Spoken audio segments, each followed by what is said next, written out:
Assalamu alaikum and welcome back everyone to another episode of Tahmid Talks. Today we're diving deep into WSHR, one of the first Sharia-compliant funds available to Canadian investors like you and me. The Wealthsimple Shariah World Equity ETF for long. If you're a Muslim or value-based investor based in Canada and looking for a simple way to get halal exposure to grow your wealth, this video is for you. WSHR is built for people who want to invest without compromising their faith or ethics. It screens out those sectors like alcohol, gambling, weapons trade, and interest-based finance, so no traditional banks or insurance companies. So what are you actually investing in WSHR? So I have a lot of family and friends who dabble in this fund, so I wanted to make this video for a long time and I finally got the chance to. Personally for me, if you watch my channel and other videos, you'll know that I'm a long-term buy and hold stock investor, so I invest in individual companies and not funds.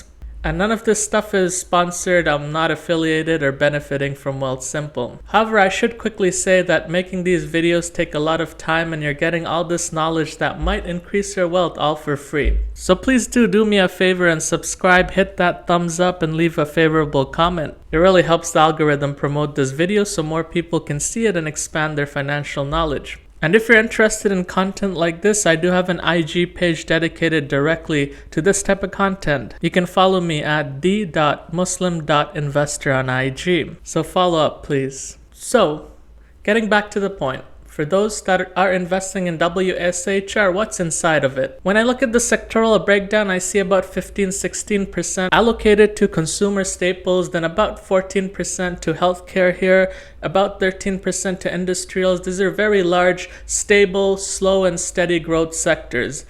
Then the more risky bet is about 12% of the fund is to IT companies. And these are more volatile, arguably, although these are the bigger bets in technologies such as Apple and Nvidia. And honestly, it's probably the tech bets that's been helping the fund perform lately and have a good return. And then similar to IT, about 11-12% goes to consumer discretionary, which are more speculative, you could say a little more volatile because people buy these things when they have more money, hence the term discretionary. The other big thing when you're looking at these funds is look at the geographic exposure. Where are the stocks and companies based in? Here I see almost half of this fund is exposed to the USA, so its fortunes will be tied to the American economy. I'm also seeing about a second place good exposure of 12-13% to Japan, a growing and booming economy these days in case you haven't heard. Switzerland, great stable economy, 7% exposure. Britain, about the same. And then Canada, the home nation where this fund originated, about 5%, which makes sense given Canada is a tiny market, stock market globally. The other important thing, inshallah, you'll look at for any fund or ETF or mutual fund, whatever you invest in, is the MER, management expense ratio. This is how much money annually they're deducting from your portfolio to do you the favor or service or providing the fund. For WSHR, MER is 0.5%, 0.50% every year annually. That's higher than broad market ETFs like VOO or XEQT, but reasonable for a niche, ethically catered fund. This is essentially the price you pay for value-based screening and services and convenience that these guys are giving to you. And they need to run the company itself and pay the staff and all that good stuff.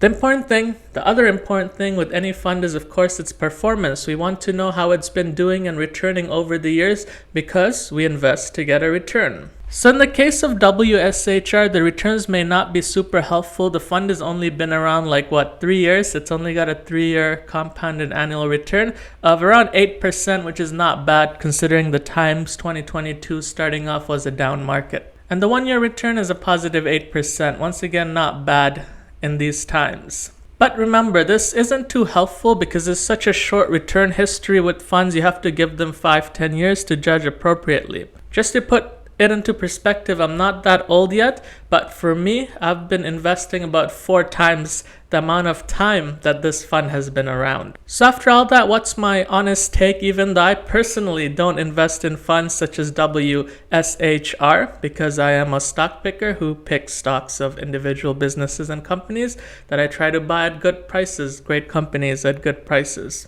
My own investing strategy, if you watch my channel, please do subscribe.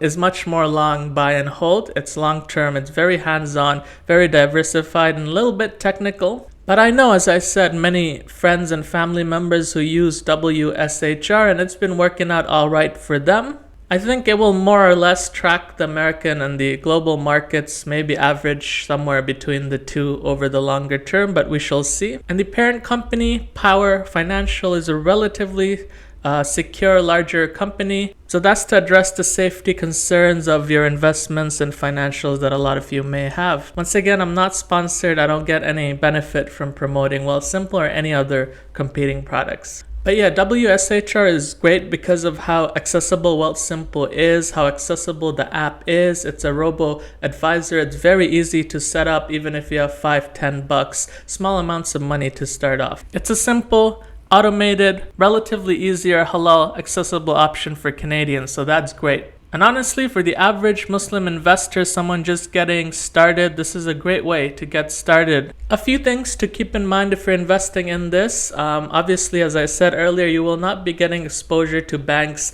Canadian investors love their banks, you know, the big five or whatever. So you will not be getting exposure to the banking and insurance sector because that's not certified halal. And yes, the fund does have a slightly higher MER, management expense ratio, than your typical Vanguard funds. And they can charge those because there's not much competition in the halal Sharia-compliant fund space here in Canada and North America in general, although I feel Americans have more options. But there you go, my Canadian friends. For the value-aligned, ethical investor that's looking for accessible Canadian-based option, WSHR definitely has a place in your portfolio. Thanks for watching this far. Another call to action. My content is totally free.